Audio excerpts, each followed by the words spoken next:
Hello friends, આજે હું તમારી સાથે શેર કરીશ ગુંદાના સંભારાની રેસિપી। વિડીયોમાં બતાવેલી રીત પ્રમાણે તમે સંભારો બનાવશો તો જરા પણ સંભારો કાચો નહીં રહે।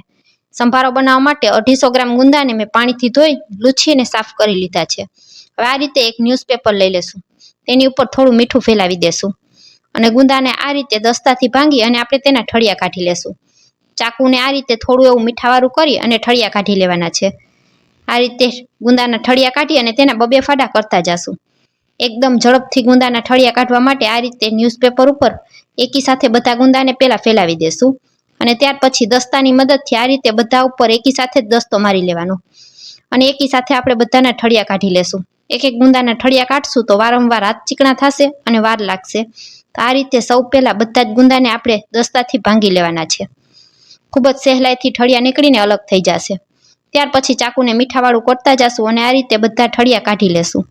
માત્ર 5 જ મિનિટમાં આ રીતે ગુંદાના ઠળિયા નીકળી જશે। દર વખતે ચાકુને આ રીતે સેજ જેવું મીઠાવાળું કરતું જવાનું। બધા ગુંદાના આ રીતે ઠળિયા કાઢીને મેં તૈયાર કરી લીધા છે। હવે ગુંદાની ઉપર થોડું એવું મીઠું છાંટી દેશું। આ ગુંદા નાના છે તો આપણે આ રીતે ઉપર મીઠું છાંટીને પણ ચીકાશ દૂર કરી શકીએ છીએ। જો તમારા ગુંદા મોટા હોય તો આ રીતે હાથમાં થોડું મીઠું લગાવી અને ગુંદાનો ચીકાશ કાઢી શકાય છે। આંગળીની મદદથી આ રીતે બધો જ ગુંદાનો ચીકાશ સહેલાઈથી નીકળી જશે। તમે જોઈ શકશો આ રીતે ગુંદાને આપણે મીઠાવાળી આંગળીથી સાફ કરી લેવાના છે, જેથી કરી અને સંભારો આપણો જરા પણ ચીકણો નહીં રહે। અને જો નાના ગુંદા હોય તો ગુંદાની ઉપર મીઠું છાંટી અને આપણે તેને મિક્સ કરી લેશું। તો ગુંદાની ઉપર મેં મીઠું છાંટી દીધું છે। ગુંદાને આ રીતે પછાડી લેશું અને હાથેથી હવે તેને મિક્સ કરી લેશું। મીઠાનું પાણી થશે એટલે તેની સાથે જ ગુંદામાં જે પણ ચીકાશ હશે તે નીકળી જશે। આ રીતે હાથેથી મિક્સ કરી અને 5 થી 10 મિનિટ સુધી આપણે તેને રહેવા દેશું। ત્યાર પછી એક પેનમાં 1 પાવડા જેટલું તેલ ગરમ કરી લેશું।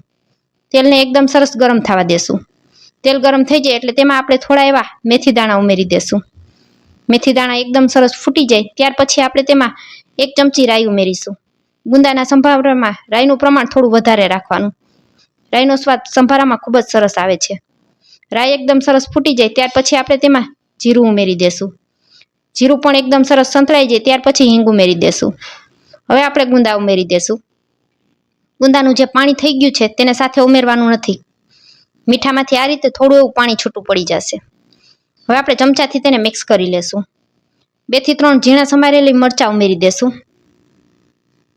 તમને જો મરચાંની લાંબી ચીર પસંદ હોય તો આ રીતે ઝીણી ચીર સમારી અને ઉમેરી દેવાની છે અને તમારે કટકા કરીને ઉમેરવા હોય તો પણ મરચાંને ઉમેરી શકો છો।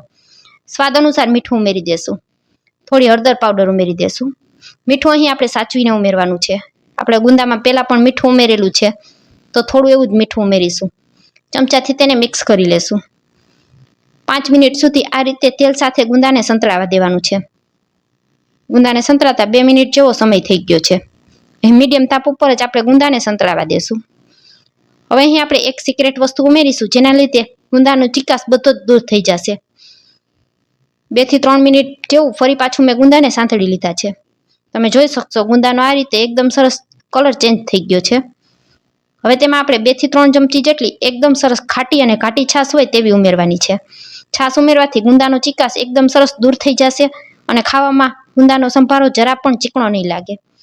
2 થી 3 ચમચી જેટલી છાશ ઉમેરી અને ચમચાથી આ રીતે મિક્સ કરી લેવાનું અને 2 મિનિટ સુધી છાશ સાથે ગુંદાને સંતળાવા દેશું। એક વખત છાશ બળી જાય ત્યાર પછી ફરી પાછી આપણે 2 થી 3 ચમચી જેટલી આ રીતે છાશ ઉમેરવાની છે। એકી સાથે છાશ ઉમેરવાની નથી। ગુંદા ચડી ના જાય ત્યાં સુધી આપણે આ રીતે 2 થી 3 ચમચી જેટલી છાશ ઉમેરતા જશું। ચમચાથી તેને મિક્સ કરી લેશું અને ગેસને ધીમો કરી અને આપણે તેને ઢાંકણ ઢાંકી અને 2 થી 3 મિનિટ સુધી ચડવા દેશું। આ ગુંદાને ચડતા 7 થી 8 મિનિટ જેવો સમય લાગશે। 2 થી 3 મિનિટ પછી આપણે થાળી લઈ અને જોઈ લેશું તો તમે જોઈ શકશો ગુંદાનો કલર આ રીતે એકદમ સરસ ચેન્જ થઈ ગયો છે। ગુંદા આપણા ચડી ગયા છે। આ સમયે આપણે હવે ગેસને બંધ કરી દેવાનો છે। ચમચાથી આપણે ગુંદાને તોડી અને ચેક કરી લેશું। જો સહેલાઈથી ગુંદું તૂટી જતું હોય તો આપણો સંભારો તૈયાર થઈ ગયો છે અને આ સમયે જો તમને સંભારો કાચો લાગે તો ફરી પાછું 2 થી 3 ચમચી જેટલી છાશ ઉમેરી દેવાની। તમને ઝૂમ કરીને બતાવું તો તમે જોઈ શકશો ચમચીથી આપણે ગુંદાને આ રીતે તોડીએ છીએ તો સહેલાઈથી ગુંદું તૂટી જાય છે। આ રીતે ગુંદું સહેલાઈથી તૂટી જાય એટલે આપણો સંભારો તૈયાર થઈ ગયો છે। જો આ રીતે ગુંદું ન તૂટતું હોય તો તમે ફરી પાછી 2 થી 3 ચમચી જેટલી છાશ ઉમેરી અને ગુંદાને ફરી પાછો ચડવા રાખી દેજો। હવે ગરમા ગરમ ગુંદાના સંભારાને આપણે સર્વ કરી લેશું। તો છે ને ફ્રેન્ડ્સ, એકદમ ઇઝી રીત. આજનો વિડીયો પૂરો જોયા પછી જો સારો લાગે તો વિડીયોને એક લાઇક કરજો, ફ્રેન્ડ્સ અને ફેમિલી સાથે શેર કરજો, અને મારી રેસિપીઓ તમને જોવી ગમતી હોય તો મને સપોર્ટ કરવા બદલ મારી ચેનલને સબસ્ક્રાઈબ કરજો. અને તમને આજની આ ગુંદાના સંભારાની રેસિપી કેવી લાગી તે પણ કોમેન્ટ કરીને ચોક્કસથી જણાવજો. ફરી મળીશું આવા જ એક નવા વિડીયો સાથે.